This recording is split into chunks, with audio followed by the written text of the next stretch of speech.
Hello Sagittarius, Sun, Moon, Rising, and Venus signs. Kamusta kayo? Sana po nasa mabuti kayong kalagayan. Welcome back po sa Star Tarot.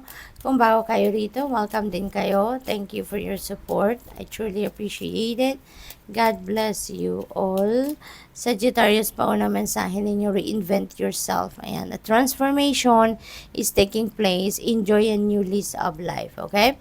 So this is a personal transformation. This is personal change na maaaring maganap dito. Personal development yung gano'n, no? Sag, kaya ang mahalaga rito, no, kailangan talaga na, tawag dito, maging bukas kayo, no, sa pagbabago, sa pagpapabuti, pagpapaganda ng inyong sitwasyon na magsisimula sa personal level. At yun talaga ang ano ninyo, yun ang i-embrace ninyo sa ngayon. Yun ang gagawin ninyo na gusto ninyo magkaroon ng pag-asenso, no, yung buhay ninyo at magsisimula kayo sa pagbabago from deep within you.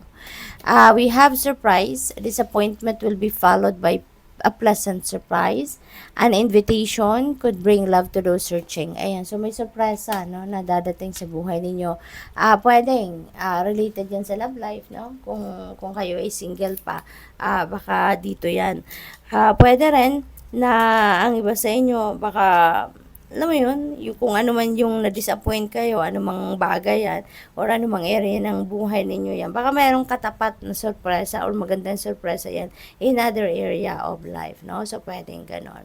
Pwede rin naman na ang iba sa inyo dito, baka masusurpresa kayo sa isang invitation kasi pwedeng maimbitahan kayo sa isang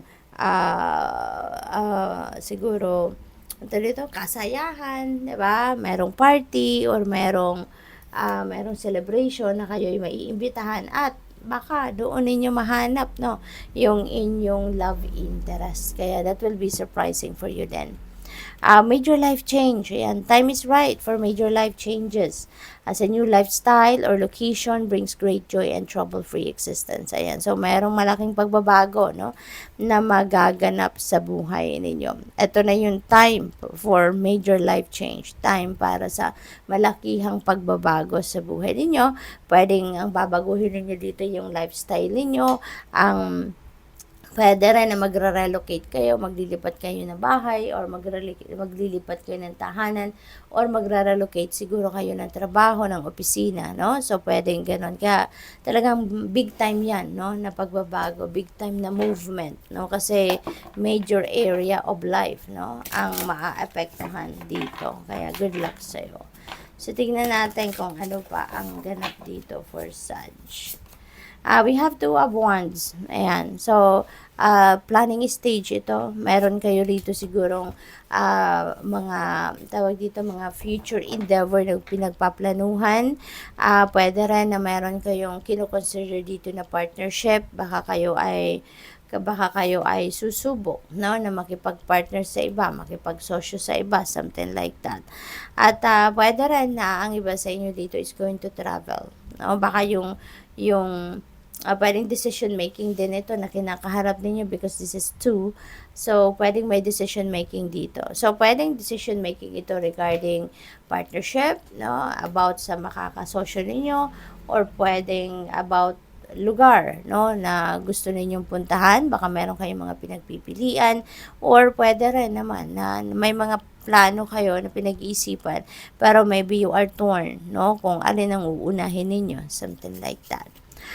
We have King of Cups. Okay? So, dito naman sa King of Cups, this is someone na very intuitive, very warm-hearted, very empathic, charismatic, yung ganon. And ano siya, very wise, friendly, yung ganon, compassionate. So, maybe, you are embodying the energy of King of Cups sa ngayon. Baka magiging ganon kayo sa ngayon, or pwede rin naman na you're dealing with someone, no, Cancer, Scorpio, Pisces sa ngayon. Siguro may mga importante kayong pakikipag-usap, transactions, mga ganon with someone, ano, na nasa water sign. Page of Wands, ayan. So, merong communication na paparating, maraming balita, or maybe impormasyon, no?